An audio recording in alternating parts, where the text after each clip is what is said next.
As a special treat for our final show, I will give you my full and honest review of the new Kung Fu Panda.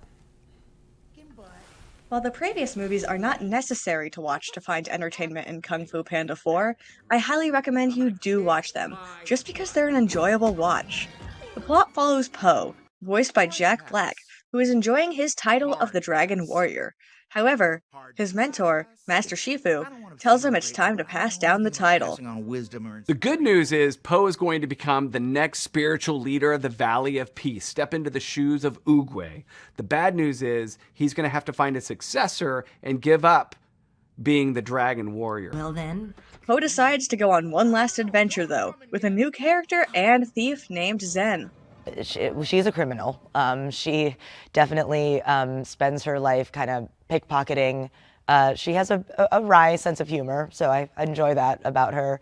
Yeah, she has some secrets as well. If you hate the plot and the characters, it's nearly impossible to hate the animation.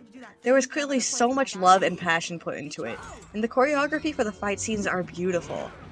I think that also the animation is off the chain, the action, the fighting, it's all like it all looks so good and it's so detailed. We had a brilliant director, and I think that there's real heart in the story as well. Just for how incredible the combat is alone, I think the movie is worth a watch. I'm going just as hard in this role as I do with any of my movies. I don't really differentiate, oh, this is for adults or this is for kids. I try to make it entertaining regardless. On a harsher note, the pacing is rough, and at times it felt like it was really trying to get to that last third of the movie, and I can't even blame the writers for that, because that's when everything really comes together.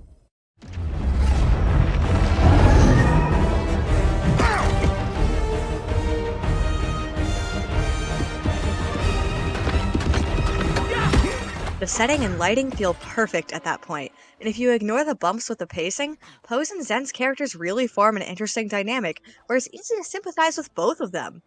Despite its flaws, I really enjoyed watching Kung Fu Panda 4.